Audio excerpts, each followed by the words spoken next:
Hello everybody, welcome to UPSC class by Hanu. Current affairs को continue करते हैं। सो अस्मिता scheme mention थी। अस्मिता स्कीम किससे रिलेटेड है? अस्मिता स्कीम रिलेटेड है विमेन एथलीट से रिलेटेड, विमेन एथलीट से, जिसका उनके एथलेटिक्स लीग अंडर खेलो इंडिया स्कीम किसके अंडर आता है? Ministry of youth affairs and sports. Asmita scheme. फिर एलएनजी हब्स। इंडिया का 40% एलएनजी कहाँ से आता है? कतर से। कतर की रास लाफान रिफाइनरी पर अटैक हुआ तो या इसलिए ये जगह मेंशन थी। देन कुछ स्टेट्स के बारे में मेंशनड है। एक तो ये यहाँ पर straight of Malacca, straight of Hormuz जो सबसे ज़्यादा वो है, इसी के एकदम ओपोजिट आएगा बाब एल मंदाब। इससे पहले स्वीज़ कैनाल, उधर वो टर्किश स्ट्रेट्स हैं, डैनिश स्ट्रेट्स, और ये केप ऑफ गुड होप और मलाका का इधर। तो अगर लाइन में देखा जाए तो कैसे है,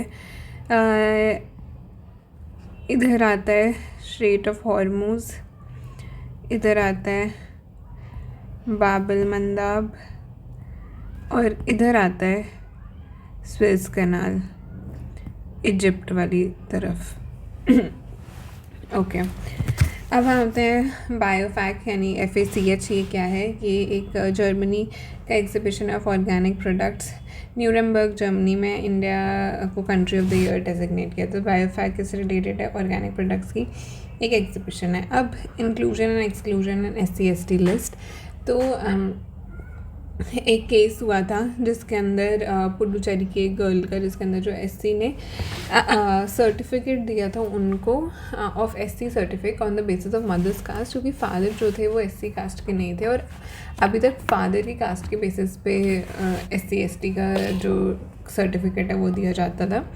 तो दैट उसमें एक एक्सेप्शन की गई। तो इसलिए अगर हम देखें कि इंक्लूड कैसे किया जाता है SC/ST की लिस्ट में किसी भी ग्रुप को, तो पहले तो जो स्टेट है वो रेकमेंड करता है कि इस लिस्ट में एडिशन करना है, सब्ट्रैक्शन करना है। फिर वो भेजता है मिनिस्ट्री ऑफ ट्राइबल अफेयर्स को। फिर उसके बाद ये रजिस्ट्रार जनरल को जाता है, मतलब ST के लिए। फिर ये रजिस्ट्रार जनरल के पास जाता है। रजिस्ट्रार जनरल उसको अगर अप्रूव कर देता है तो फिर ये नेशनल कमीशन फॉर SC/ST के पास जाता है, वो भी अप्रूव कर देते हैं। फिर मिनिस्ट्री ऑफ ट्राइबल अफेयर्स के ऊपर इंटर मिनिस्ट्रियल डेलिब्रेशन इनिशिएट करवाती है। फिर ये कैबिनेट में डिस्कस होता है। कैबिनेट अगर उस पर हाँ भर देती है फिर लोकसभा में इंट्रोड्यूस, फिर राज्यसभा, फिर प्रेसिडेंट का असेंट। और कौन से आर्टिकल इसको गवर्न करते हैं? Article 341 and article 342। तो सबसे पहले स्टेट गवर्नमेंट ने किया। स्टेट गवर्नमेंट ने भेजा यूनियन ट्राइबल अफेयर्स मिनिस्ट्री को, फिर उन्होंने भेजा रजिस्ट्रार जनरल ऑफ इंडिया को, फिर उन्होंने भेजा, अगर अप्रूव हो जाता है, फिर उन्होंने भेजा नेशनल कमीशन फॉर SC/ST को, फिर उन्होंने वापस से ट्राइबल अफेयर्स को भेजा। फिर इस पर इंटर मिनिस्ट्रियल डेलिब्रेशंस होती हैं, फिर कैबिनेट में चर्चा जो भी होगी, फिर अगर हाँ भर दी जाती है फिर इंट्रोड्यूस किया जाता है ये बिल। ठीक है। आर्टिकल 341, 342, 341 है SC के लिए, 42 है ST के लिए, जिसमें लिखा है the president with respect to any state और UT स्टेट में कंसल्टेशन विद गवर्नर भी मेंशनड है। तो वो स्पेसिफाई करते हैं कास्ट, रेस या ट्राइब्स या parts of groups within these caste, race और tribes to be deemed as SC in relation to that state. इस पूरे प्रोसेस को parliament can alter by law. तो एज़ पर 2011 का सेंसस 705 एथनिक ग्रुप्स हैं ST under article 342। ठीक है। तो प्रेसिडेंट मतलब ये SC/ST के लिए स्टेट स्पेसिफिक है, और president with respect to any state can appoint. और इसके पीछे का हमने वो प्रोसेस देख लिया कि वो स्टेट मिनिस्ट्री, फिर यूनियन ट्राइबल मिनिस्ट्री, फिर रजिस्ट्रार जनरल ऑफ इंडिया, फिर नेशनल SC/ST का कमीशन, फिर डेलिब्रेशंस एंड देन इंट्रोडक्शन। ठीक है। ये किस सब में आता है? स्पेशल प्रोविजंस पार्ट 16 में आते हैं ये special provision relating to certain classes. अब आर्टिकल 330 और 330A। तो ये क्योंकि हम स्पेशल क्लासेस की बात कर ही रहे हैं तो SC/ST हो गया। एक तो आता है विमेन। तो विमेन के लिए है आर्टिकल 330 में कि लोकसभा में SC/ST के लिए जो रिजर्वेशन ऑफ सीट्स हैं उसमें है कि एज़ पर टोटल पॉपुलेशन जो है सीट्स अलॉट की जाती है, क्योंकि स्टेट स्पेसिफिक लिस्ट है तो उस उनका फिर जो पॉपुलेशन से रेशो है वो सब हिसाब किताब लगा के उनको लोकसभा में सीट्स को रिजर्वेशन के लिए दिया जाता है। ठीक है, फिर आता है आर्टिकल 330 जो वही बोलता है कि reservation of seats for women in Lok Sabha. तो 330A is for women and 330 is SC/ST in Lok Sabha. So 330A क्या बोलता है कि 1/3 ऑफ द टोटल सीट्स, ऐसे याद कर लो कि 1/3 33% और 330 इसलिए सिमिलर नंबर्स हैं। तो 1/3 ऑफ जो टोटल सीट्स होती हैं वो रिज़र्व कर दी जाएंगी।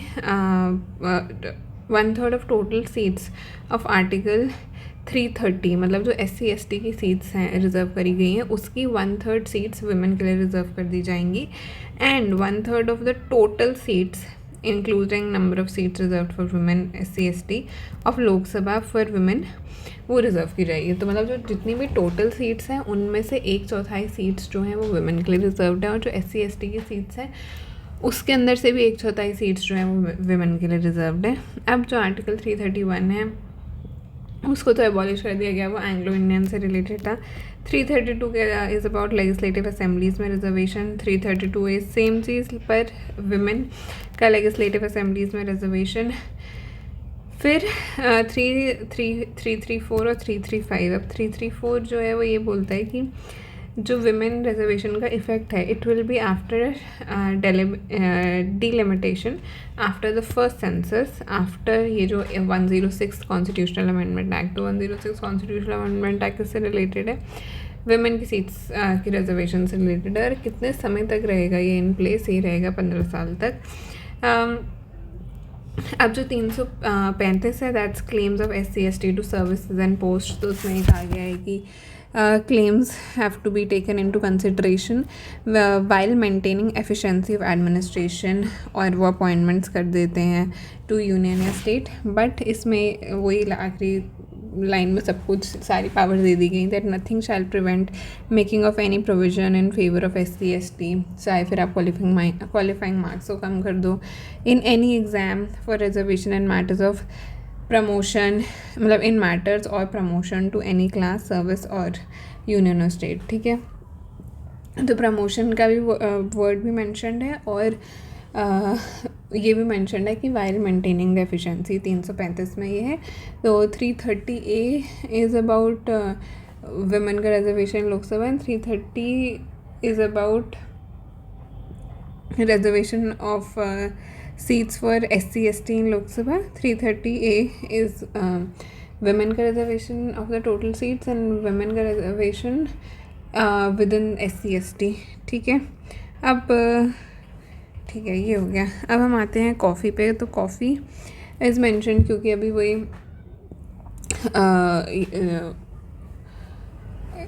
Coffee was mention in the news. तो कॉफ़ी के लिए आपको क्या कंडीशन चाहिए होती हैं, hot humid high annual rainfall tropical conditions hill slopes पे उगाई जाती है and well drain nutrient rich soil चाहिए होता है and it has to be grown in under shade. 2 type की मेजरली है, अराबिका और robusta. World's largest producer of coffee कौन है, ब्राज़ील। अगर हम ये देखें तो इसको कॉफ़ी बेल्ट कहा जाता है, दोनों ट्रॉपिक्स के बीच का ये जो इलाका है। तो इसके अंदर आ जाता है जैसे हमारा सदर्न पार्ट आता है, अफ्रीका का इतना ज़्यादा पोर्शन आ जाता है। तो एंड इधर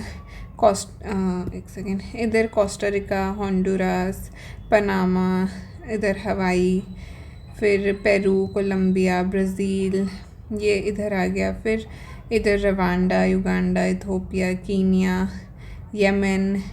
एशिया तक पहुंचते हैं तो India, China, Papua New Guinea, Australia, Java, Sumatra. तो एशिया, अफ्रीका, अमेरिका ये दोनों जो है ट्रॉपिक्स के बीच की कंट्रीज़ हैं, जैसे कॉफ़ी बेल्ट भी कह देते हैं, उधर कॉफ़ी उगाई जाती है। इसमें अराकू वैली काफ़ी फेमस है। अब लार्जेस्ट प्रोड्यूसर ऑफ कॉफ़ी कौन सा है, स्टेट है हमारा कर्नाटका। तो वही सदर्न वाले इलाके में ग्रो की जाती है ना, तमिलनाडु, केरला, कर्नाटका। फिर वो बाबा बुदानगिरी हिल्स का भी जिक्र था कॉफ़ी में, हमने पहले देखा था। ठीक है, अब कोको पे बात करें तो कोकोआ जो है वो 10 degree north and 10 degree south of equator उगाया जाता है, ठीक है, मेजरली। अब उसके अंदर भी हाई रेनफॉल चाहिए होती है। वर्ल्ड के हाईएस्ट प्रोड्यूसर कौन सा है? आइवरी कोस्ट या कोटाई डिवरी, जो उसका दूसरा नाम है, वरना आइवरी कोस्ट समझ लो वो। फिर Ivory Coast, Ghana, then Indonesia, Ecuador, Cameroon, Nigeria, Brazil, Peru, Dominica, Colombia. तो सबसे ज़्यादा तो आइवरी कोस्ट है, फिर गाना, फिर इंडोनेशिया थर्ड पे आता है। आंध्र प्रदेश इंडिया में बिगेस्ट प्रोड्यूसर ऑफ कोको है, ये बजट में भी मेंशन था कोको क्रॉप के बारे में। फिर इथाइल क्लोरोफॉर्मेट की बात कर लेते हैं। इथाइल क्लोरोफॉर्मेट एक ऑर्गेनिक केमिकल है जो फार्मा में यूज़ होता है एंड एग्रीकल्चरल एग्रोकेमिकल मैन्युफैक्चरिंग में, और इसके ऊपर एंटी डंपिंग इन्वेस्टिगेशन इंडिया कर रहा है, बिकॉज ऐसा कुछ ट्रेडर्स ने रिपोर्ट किया है कि चाइना से ये बहुत ज़्यादा डंप हो रहा है, जिसकी वजह से डोमेस्टिक प्राइस इसका गिर रहे हैं। अब solar ingots and solar wafers जो कि सोलर सेल्स में यूज़ होते हैं, तो approved list of module manufacturers ALMM की लिस्ट 3, यानी ये वो लिस्ट ऑफ फर्म्स है जो ये कंपोनेंट्स बना रही हैं। एंड बोला गया कि लोकल आउटपुट बढ़ाने के लिए ओनली वही वेफर्स जो कि मेड इन इंडिया है उन्हीं को ही डोमेस्टिक प्रोजेक्ट्स में यूज़ किया जाएगा, या उन्हीं को ही अप्रूवल दिया गया है। हमारा करंटली टारगेट ये है कि 280 गीगावाट का हम सोलर उस पर पहुँच जाएँ, सोलर एनर्जी पे by 2030। Right now we are at 132 gigawatts, तो 132 गीगावाट्स पे 230 पे हमें 280 पे हमें हमारा पहुंचने का टारगेट है। सोलर इनगॉट्स होते क्या हैं? ये सिलेंडर्स, ये जैसे फ़ोटो में दिख रहे हैं ना, ऐसे लंबे लंबे सिलेंडर्स जो सिलिकॉन से बनते हैं।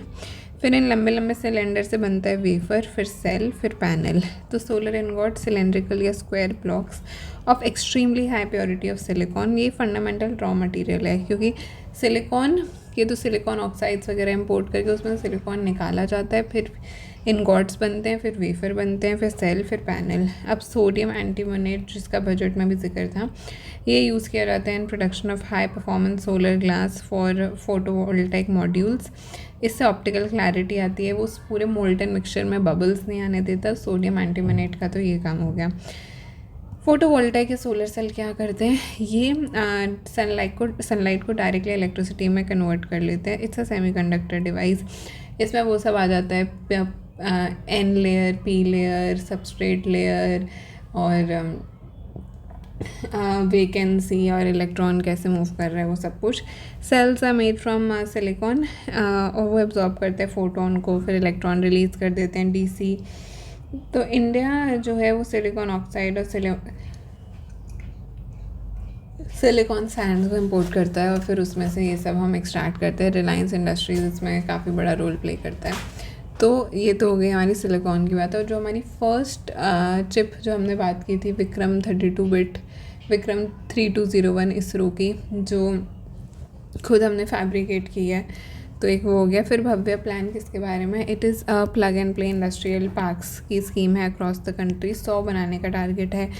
इसमें 33,000 करोड़ दिए हैं। बेसिकली ये इंडस्ट्रियल पार्क से रिलेटेड है। फिर कुछ है कि 100 एकड़ होनी चाहिए नॉर्मल एरियाज़ में, एंड 25 एकड़ मिनिमम हिली एरियाज़ में, और 1000 एकड़ मैक्स। ये कुछ इनके स्पेसिफिकेशंस है।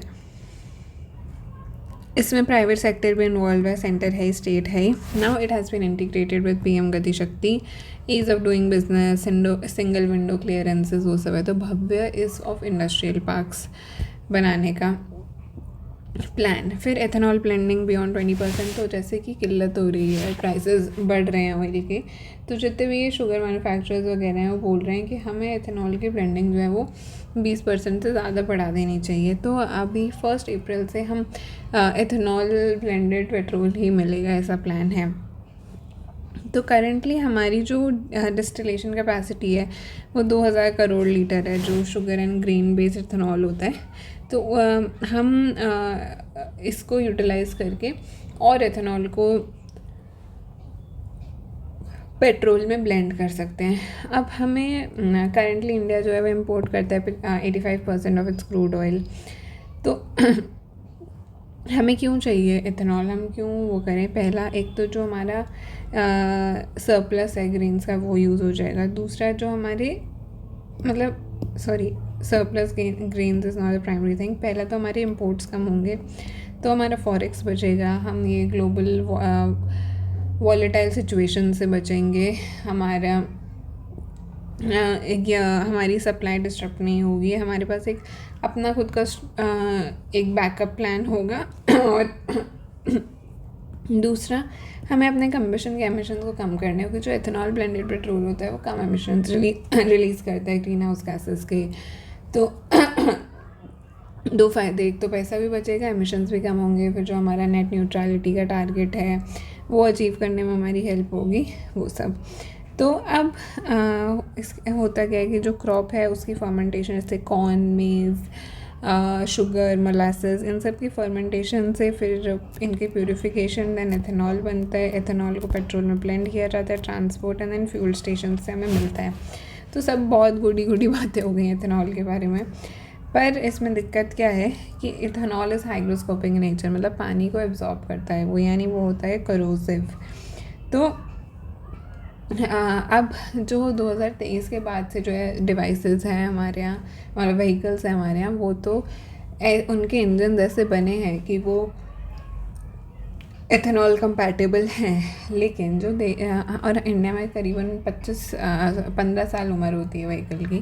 तो अगर हम 2011 से भी देखें तो 2011 से 2023 तक जितने भी व्हीकल्स बने वो इससे कंपैटिबल नहीं है। और इथेनॉल ब्लेंडेड पेट्रोल से बहुत जगह ऐसा देखा गया है कि माइलेज कम हो जाती है या फिर इंजन में ख़राबी आने लगती है बिकॉज उसको रोड करने लगता है। और इसमें एक इशू ये भी है कि जब यही फ्यूल मिलने लगेगा तो ये हमारी जो चॉइस है वो भी कर्टेल कर रहा है।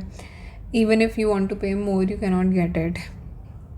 अब इसके अंदर एक ऑक्टेन नंबर की बात आती है। तो ऑक्टेन नंबर मतलब अगर आप किसी भी चीज़ को बर्न कर रहे हो और वो इवनली बर्न हो रहा है तो मतलब उसका जो ऑक्टेन नंबर है वो होगा ज़्यादा, और इंजन में डैमेज होगी कम, या इंजन में नॉकिंग होगी कम। नॉकिंग मतलब कि जब इंजन घूमता है, अगर वो स्मूथली घूम रहा है तो उसकी knocking, engine is not knocked. और अगर वो अटक के उसके इफ़ इट्स वर्किंग तो उसमें बोल देता है कि इट्स कॉजिंग इंजन नॉकिंग।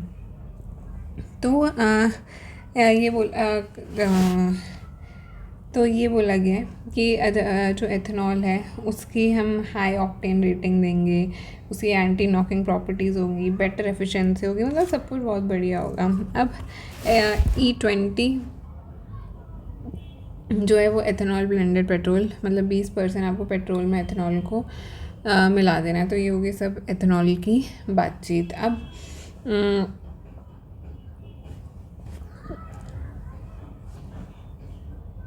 हाँ भाई यही है। फिर हम कोई अभी ऐसी चीज़ अनाउंस भी नहीं की गई है कि इससे रिलीफ मिल जाएगा उन व्हीकल्स के लिए जो इससे कंपैटिबल नहीं है एंड वटेवर।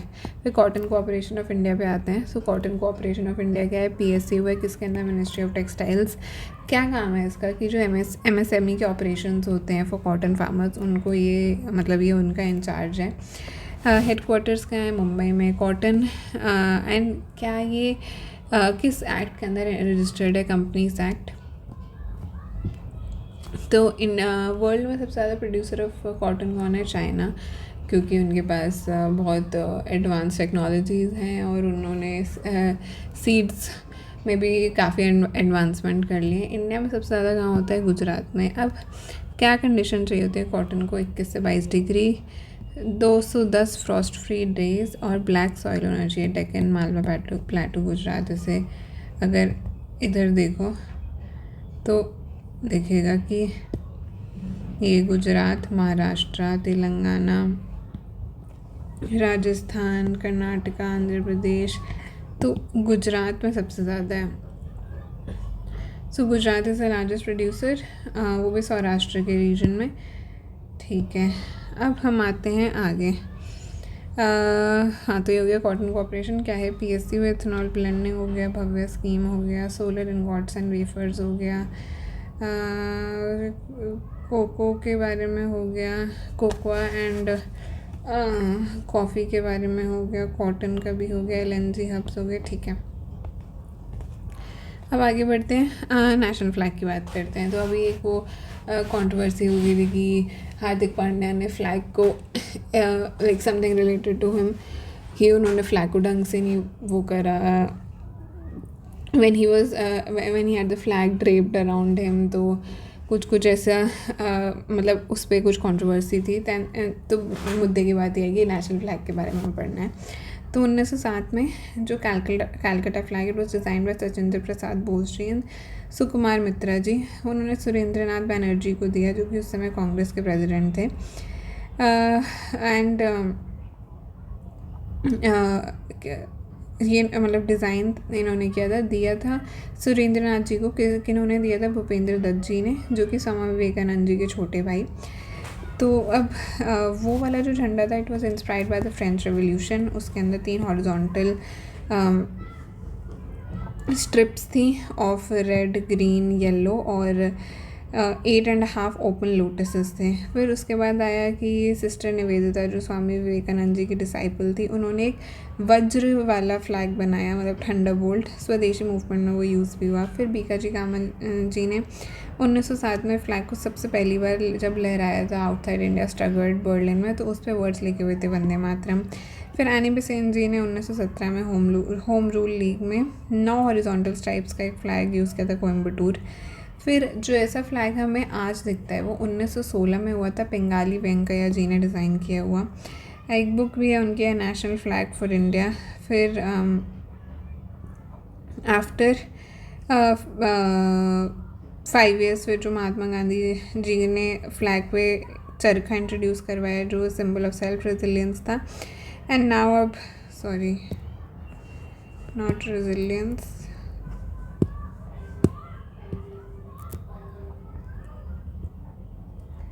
रिलायंस। एंड ऐसा ट्राई कलर आज है, तो जैसा ट्राई कलर में आज दिखता है वो बेंगाली वेंकैया जी ने वो किया था।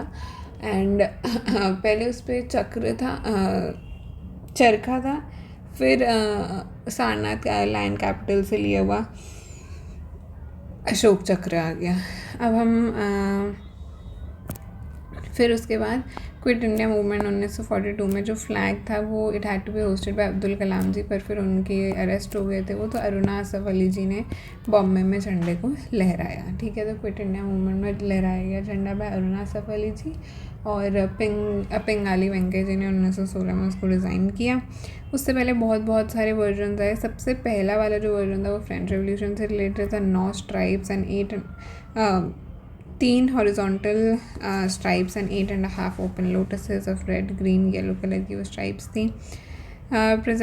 वो सचिंद्र प्रसाद बोस जो है सुकुमार मित्रा जी ने किया था डिज़ाइन। सुरेंद्रनाथ बैनर्जी को प्रेजेंट किया था भूपेंद्र दत्त जी ने।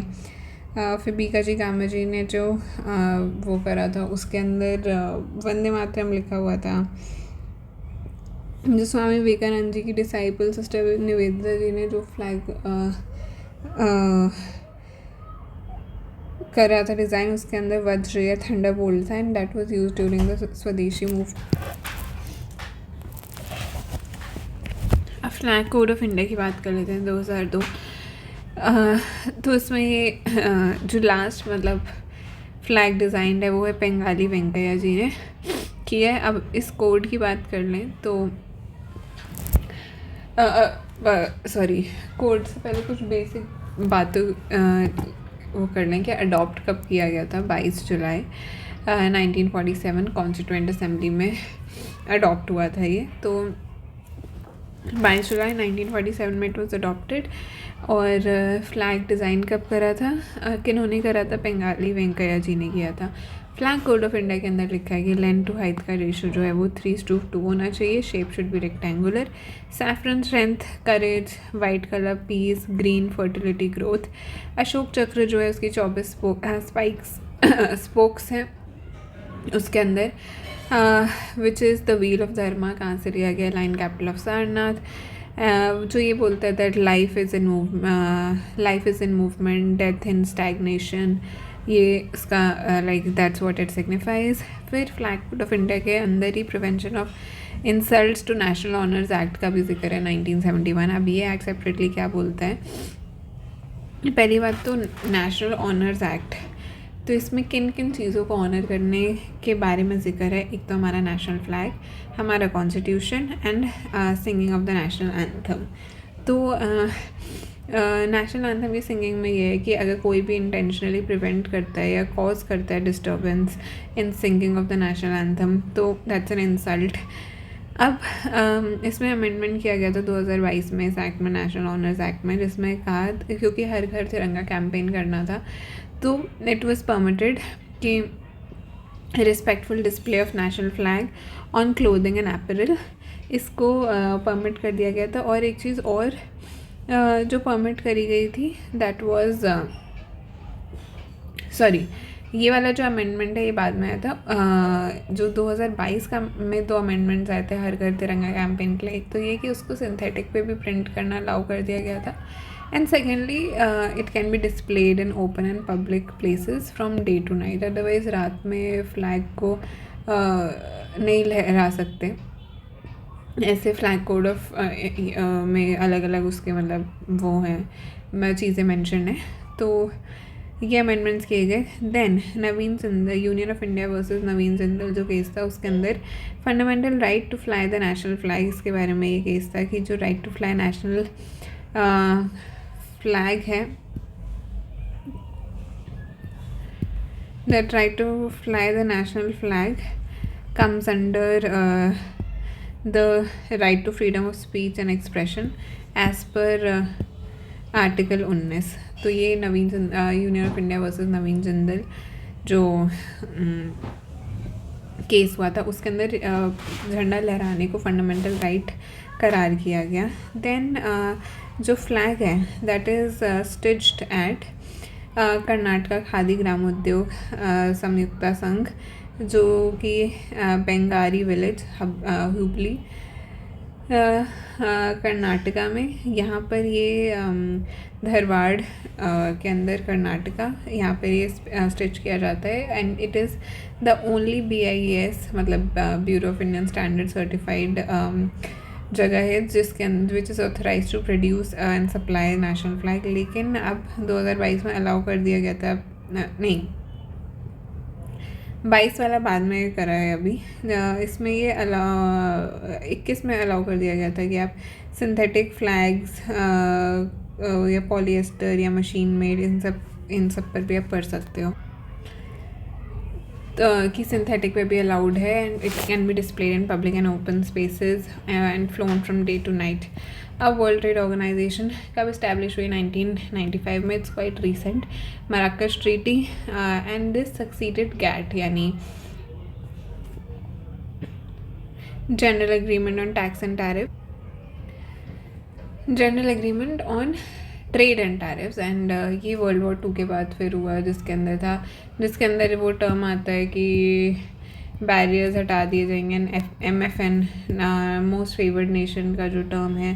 Then India has been a member since inception. फिर इसके अंदर एक एंटी डंपिंग एग्रीमेंट आता है जिसके अंदर countries can post anti dumping duties अगर वो बाहर से डंप किया जा रहा है ऐसा सामान जो कि चीप है और फिर डोमेस्टिक मैन्युफैक्चरर्स को हर्ट कर रहा है। फिर जो वो सब्सिडीज़ को WTO 3 कैटेगरीज़ में डालता है, रेड, ग्रीन एंड एम्बर।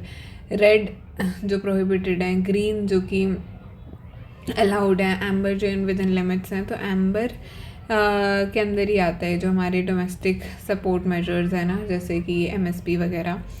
तो ये WTO के बारे में हो गया। अब हम फ्रॉग्स के बारे में आ जाते हैं। तो फ्रॉग्स क्या होते हैं?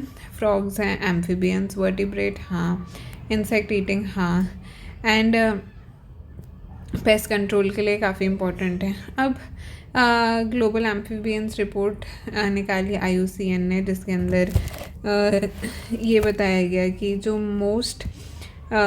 इनकी पॉपुलेशन है वो कम हो रही है और जो सबसे कॉमन कॉज है वो एक फंगल डिजीज़ है जिसका नाम है chytridiomycosis, which affects their skin. And skin frogs में बहुत इंपॉर्टेंट होती है, क्योंकि सिर्फ प्रोटेक्शन के लिए नहीं बल्कि वो रेस्पिरेशन भी उसी से करते हैं, exchange of ions and electrolytes and maintenance of balance. तो IUCN की रिपोर्ट है कौन सी, ग्लोबल एम्फीबियन रिपोर्ट, जिसके अंदर ये बताया गया कि फ्रॉग से पॉपुलेशन कम हो रही है। फ्रॉग्स वर्टिब्रेट्स हैं हाँ, एम्फीबियंस हैं हाँ। कौन सा डिजीज़ सबसे ज़्यादा कॉज करे, काइट्राइडियोमाइकोसिस, जो उनकी स्किन को इफ़ेक्ट करता है। क्लाइमेट चेंज, हैबिटेट लॉस, ये सब तो है ही। अब इंडिया के अंदर 157 स्पीशीज़ में से जो हैं वो 6 हैं जो protected under wildlife protection act 1972। अब मानसून के अंदर स्पेशली जो मेल्स हैं वो call out for mates at the shores, वो एग्स पानी में डिपॉजिट करते हैं, फिर टैडपोल्स, फिर एल्गे खाते हैं, वो सब उनका पूरा साइकिल होता है। अब इन फ्रॉग्स और सैलेमेंडर्स और इनकी प्रिजर्वेशन के लिए UGC ने बैन कर दिया था dissection of frogs in 2011 for medical purposes. And जो हिमालयन सैलेमेंडर्स ब्रीडिंग कंजर्वेशन प्रोग्राम है एट पद्मुजा नाइडा जू दार्जिलिंग, तो डाइसेक्शन उनका बैन कर दिया गया था। जो सबसे कॉमन एक फ़ोटो आती है या जो नाम फेमस है वो है Malabar frog. Malabar frog is endemic to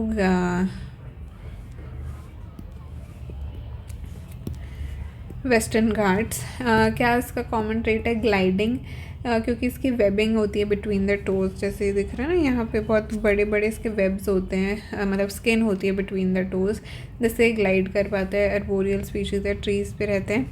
तो ये फ्रॉग के बारे में बात होगी। वर्टिब्रेट है, एम्फीबियन है, इंसेक्ट ईटिंग है। फिर जो सैलेमेंडर्स हैं उनमें क्या फ़र्क होता है, सैलेमेंडर्स जो हैं उनकी टेल होती है बड़ी सी, तो they are tailed amphibians, moist skin and slender bodies. तो उनकी स्किन होती है पतली और सॉरी बॉडी होती है पतली, टेल होती है लंबी। फ्रॉग्स में टेल नहीं होती। सबसे पॉपुलर मालाबार फ्रॉग है। ग्लोबल एम्फीबियंस रिपोर्ट निकाली IUCN ने। काइट्राइडियोमाइकोसिस फंगल डिजीज़ जो मेजर कॉज है। फंगल से रिलेटेड हमने 2 बातें पहले और की थी कि एक यीस्ट का फॉर्म होता है, एक फिलामेंट्स का फॉर्म होता है। फिलामेंट्स के फॉर्म में अगर जो ग्लाइकोलिसिस का प्रोसेस होता है उससे फिर वो शुगर से अमीनो एसिड्स और वो सब बिल्डिंग ब्लॉक्स करके स्ट्रॉन्ग बना लेते हैं अपनी पूरी बॉडी। तो अगर हम ग्लाइकोलिसिस को ही रोक दें तो वो फिलामेंट्स नहीं बना पाएंगे, ठीक है। अब levels and trends in child mortality, UN ने बताया है कि जो अंडर 5 डेथ्स हैं they have fallen. Neonatal mortality India में दैट हैज़ फॉलन। अब 17 है neonatal mortality rate per 1000 live births in India, and जो अंडर 5 मोर्टालिटी रेट है वो है 27 पर 1000 लाइव बर्थ्स। एंड जो इन्फेक्शियस डिजीज़ हैं वो मेजर कॉज है इन यंगर चिल्ड्रन डेथ का। एंड जो 15 से 19 साल के बच्चे हैं उनमें मेजर कॉज ऑफ डेथ है सेल्फ हार्म, मेंटल हेल्थ और ये सब से भी लिंक होता है फिर ये। And road trafficking injuries among boys, ये एक मेजर कॉज है। तो सेल्फ हार्म आता है 15 से 19 के, और छोटे बच्चों में जो इन्फेक्शियस डिजीज़ होते हैं। Now deaths are also cause by severe acute malnutrition, जैसे सोमालिया, सूडान, पाकिस्तान में इन डेथ्स का जो परसेंटेज है वो बड़ा है जो मैल न्यूट्रिशन से हो रही हैं। और जो अंडर 5 डेथ्स हैं उनमें मेजर कॉजेज होती हैं preterm births, labour and delivery complications. तो preterm birth, labour and delivery complications. And after the first month जो इन्फेक्शियस डिजीज सबसे ज़्यादा होते हैं वो है malaria, diarrhoea, pneumonia. Means these are the causes जिनसे मेजर डेथ होती है, diarrhoea, malaria and pneumonia. And the malaria is the single largest killer, जिसके अंदर 58% ऑफ ऑल अंडर 5 डेथ्स हैं is because of malaria. And कहाँ पर endemic है malaria, सब सहारन अफ्रीका में। अब जब मलेरिया का जिक्र हो ही गया तो मलेरिया की वैक्सीन R21 मैट्रिक्स M, ये इसकी वैक्सीन्स हैं जो पॉपुलर है। एंड जो इंडिया की है इंडिजिनस, वो भी अंडर डेवलपमेंट है। L vaxi vax, sorry L falcivax 2 stage, this is under development. L faxivax ये मलेरिया की वैक्सीन है, ठीक है। और दूसरी जो है वो है R21 मैट्रिक्स एम, जो कि अभी चल रही है पर वो इंडिजिनस नहीं है। अब उरल्स क्रूड का जिक्र था। उरल्स क्रूड कहाँ का क्रूड है? रशिया का। हाई सल्फर होता है उरल्स रीजन का। अब western coast of Saudi Arabia से एंड ईस्ट वेस्ट और पेट्रोलाइन टर्मिनल। तो जो ये अभी ऑल्टरनेट रूट है ना जो सऊदी अरेबिया यूज़ कर रहे हैं for transportation across the country, तो उसमें ये पाइपलाइन बहुत पॉपुलर हो रही है। East west crude oil pipeline 1200 kilometre की क्रिटिकल एनर्जी क्रूड है जो कि Abqaiq to Yanbu in Red Sea transport कर रहे हैं, जिससे कि स्ट्रेट ऑफ हॉर्मोज को बाईपास कर दिया जाता है। और सऊदी की जो अरामको कंपनी है वो इसको ऑपरेट करती है यहाँ इधर से इधर को। तो यांबू आता है इधर रेड सी, यहाँ बाबल मंदाब, यहाँ पे स्विस कैनाल, यहाँ पे स्ट्रेट ऑफ हॉर्मोज, ठीक है। हाँ ठीक है, इसको एक second, let me raise this. अब राज्यसभा के 1/3 मेंबर्स रिटायर होते हैं हर 2 साल, तो and it's a continuing house. अब जो जॉइंट पार्लियामेंट्री कमेटी थी for one nation one election, उसका जो टेन्योर है वो एक्सटेंड कर दिया गया है। तो extended by Lok Sabha. It's an ad hoc committee, members both houses के होते हैं जॉइंट पार्लियामेंट्री कमेटीज़ में। जनरली द रूल इज़ कि 2:1 का रेशो होता है लोकसभा टू राज्यसभा, और Rajya Sabha has increase the tenure. अब गारो हिल्स में वायलेंस हो रहा है in Chipingnang area of west Garo hills. तो जो गारो हिल्स में ऑटोनॉमस डिस्ट्रिक्ट काउंसिल के इलेक्शंस हैं उसमें जो है वो एक उसके अंदर बहुत सारी नॉन ट्राइबल पॉपुलेशन रहती है। और अभी ये जो Garo hills autonomous district council ने ये मैंडेटरी कर दिया कि जो भी लोग इलेक्शन कंटेस्ट करेंगे उनके पास एक ST का सर्टिफिकेट होना चाहिए। And more than 5 of the 30 constituencies हैं वो नॉन ट्राइबल रीजन बेल्ट में आती हैं, और तब से बहुत वहाँ पे हल्ला गुल्ला हो रहा है। So it's one of the 3 tribal councils in Meghalaya under 6 schedule. तो GHADC क्या कॉन्स्टिट्यूशनल बॉडी है? हाँ, इट्स अ कॉन्स्टिट्यूशनल बॉडी। खासी hills ADC, Jaintia hills ADC और गारो हिल्स। तो खासी, जयंतिया और गारो, 3 जो है वो वहाँ पे प्रेजेंट है। Autonomous district council self government के लिए protect land and economic rights of tribals, article 244 275। अब ये जो काउंसिल है इसमें अप टू 30 मेंबर्स अलाउड होते हैं। And 26 elected, 4 nominated by the government, 5 years का टर्म होता है। ये भी फिर अभी उन इलेक्शंस को वो कर दिया गया है, डिले कर दिया गया है क्योंकि वहाँ पे इतना ज़्यादा वायलेंस हो गया था। तो ये ऑटोनॉमस डिस्ट्रिक्ट काउंसिल के बारे में 6ठा schedule. Okay, next Murban crude oil कहाँ का? UAE का है। तो अभी उरल्स रशिया का था, तो ये UAE का है। High quality light and it's easy to refine, काफ़ी ईजी होता है इसको रिफ़ाइन करना। तो इसका जो सल्फ़र है इसके अंदर सल्फ़र कम होता है, तो low sulphur is good because it's easy to refine. और जो हाई सल्फ़र होता है वो बैड होता है, ये सार होता है एंड डिफ़िकल्ट टू रिफ़ाइन। तो जो रशिया वाला है वो इतना अच्छा तेल नहीं होता बिकॉज़ उसमें हाई सल्फ़र होता है। ये मर्बन मतलब UAE वाला जो है वो लो सल्फ़र होता है। अब अगर हम इधर देखें तो देखो इधर से जब हम चलते आते हैं तो इधर पड़ता है, अगर हम पोर्ट्स का ही देखें, ग्वादर, चाबहार, फिर इधर आगे आए बंदर अब्बास, फिर बीच में स्ट्रेट ऑफ हॉर्मुज़ है, हाँ, फिर आगे गए पोर्ट हमद कतर, पर्शियन गल्फ आ गया, इधर बुशैर, इमाम खमेनी पोर्ट, फिर ये कुवैत के आ गए, देन बहरीन, सऊदी अरेबिया का ये सब पूरा इलाका आ गया, जबल अली UAE में, तो मेजर मेजर ये गल्फ्स ये पोर्ट्स हैं विच आर इन कॉम्पिटिशन। तो इधर से चाहबार हॉर्मुज से एकदम पास इस बंदर अब्बास। चाहबार है ग्वादर से पास, चाहबार ग्वादर के पास है और बंदर अब्बास हॉर्मुज के सामने वाला इलाके में है। अब अगर हम इधर करते हैं कि कुछ कुछ गैस फील्ड्स के नाम मेंशन थे, तो जो बुशैर है वो आ गया ईरान में। जो साउथ पार्स है वो है असालिव ईरान में। तो इधर देखो साउथ पार्स, ये रहा कोस्ट के बीच के इलाके में आ जाता है, ये रहा साउथ पार्स। ठीक है, ये असालिवा प्रोसेसिंग हब और साउथ पार्स ये बीच में इलाका है। तो North Dome mega field, South Pars को भी कहते हैं North Dome mega field, largest known gas reserve in the world कौन सा है? साउथ पार्स, जिस पर अटैक हुआ। Ras Laffan Qatar, largest LNG production site है ये। ठीक है, Ras Laffan Qatar. Ras Tanura Saudi Arabia. Rumais refinery UAE. Yanbu port Saudi. Mina Abdullah Mina Al Almadi Kuwait. तो ये कुछ कुछ जगहों के नाम हो गए। तो रास लफान कतर, ठीक है, Ras Tanura Saudi Arabia, Rumais refinery UAE, Yanbu port Saudi, Mina Abdullah Mina Al Almadi Kuwait. ठीक है, साउथ पार्स ईरान, बीच एरिया में आता है। North Dome largest gas reserve and Ras Laffan largest LNG processing.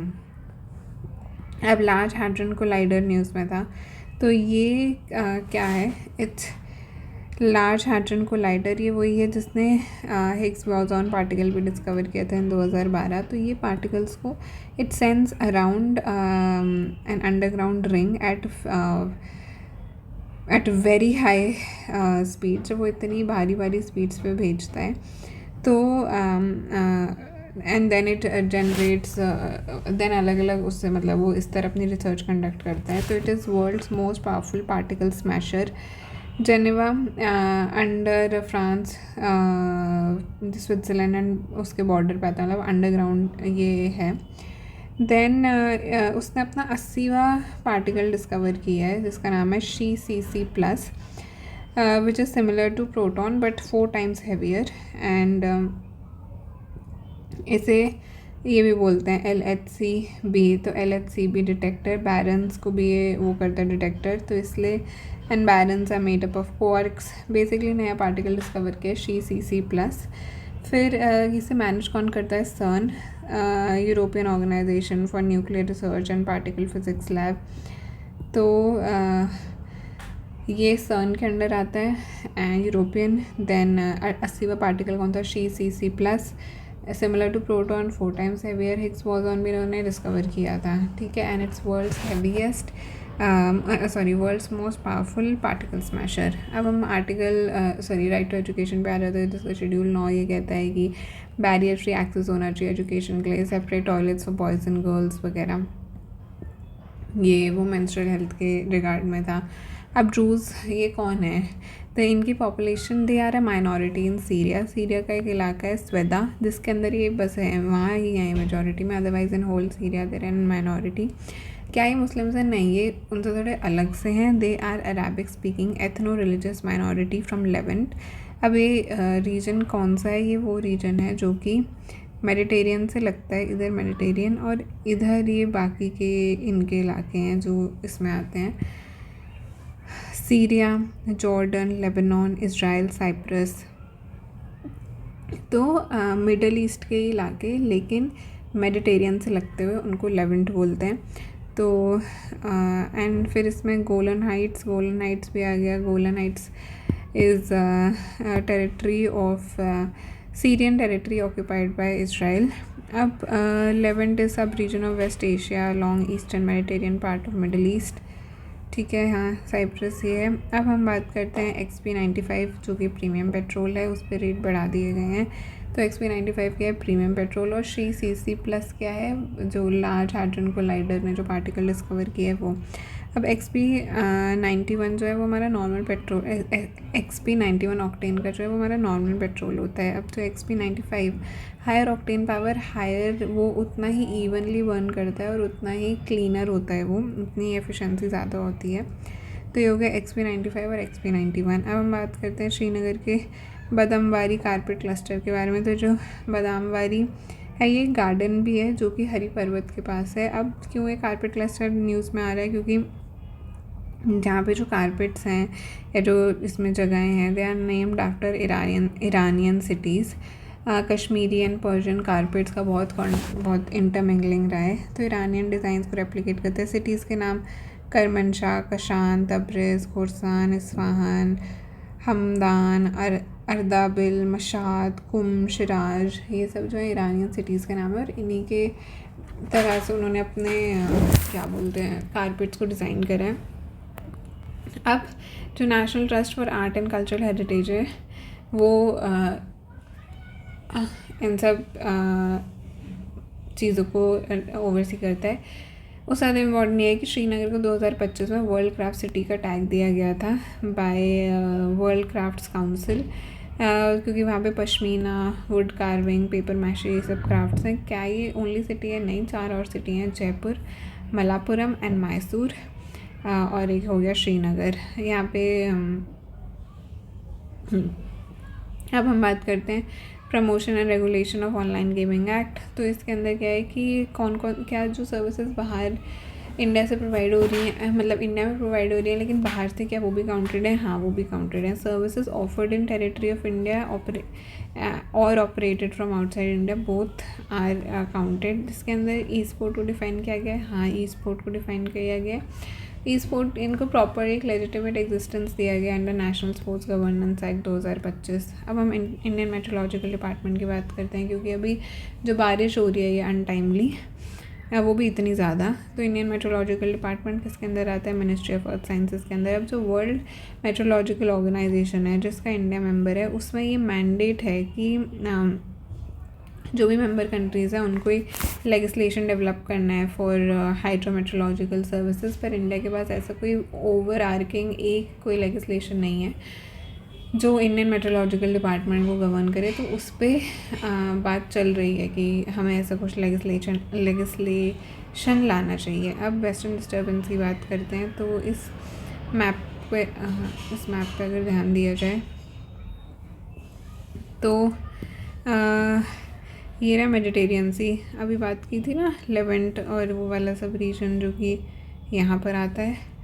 तो Mediterranean सी से होता होता मॉइस्चर लेडन वो इधर ईस्ट वर्ड्स ट्रैवल करता है, कैस्पियन से भी मॉइस्चर उठाता है, फिर आगे चलता जब ईस्ट वर्ड आता है और फिर हिमालय से टकरा के बारिश करनी पड़ती है। तो these are extratropical cyclones that develop in Mediterranean Sea, gradually travel across Middle East, Iran, Pakistan to enter Indian subcontinent. They generally peak towards winter months of January and February. और मानसून में तो इसका काफ़ी कम effect होता है, पर winters में जो बारिश होती है वो वेस्टर्न डिस्टर्बेंस की वजह से होती है। अब तो वेस्टर्न डिस्टर्बेंस पे ये हो गया कि low pressure system origin Mediterranean में, travel east, winter rain, snow इस बार का बहुत बड़ा है क्योंकि 1000 किलोमीटर बड़ा रेन बैंड है जो इतना dense which has travelled and extra tropical cyclones. ठीक है, अब क्योंकि अनटाइमली बारिश हो रही है और बहुत सारी क्रॉप्स पे बहुत हार्म हुआ है तो इंश्योरेंस की बात आ रही है। तो प्रधानमंत्री फसल बीमा योजना हील्ड लॉसेस की बात करते हैं by natural fire, lightning, storm, hail storm, cyclone, typhoon, flood, landslide, drought, dry spell, pest diseases, इन सब कॉजेज़ को कवर किया गया इन हील्ड लॉसेस। या फिर कोई लोकलाइज कैलामिटी हो गई, मतलब कुछ ही एरियाज़ में हुआ ये, या पोस्ट हार्वेस्ट लॉसेस कवर्ड है। हाँ, कवर्ड है, covered up to maximum 14 days.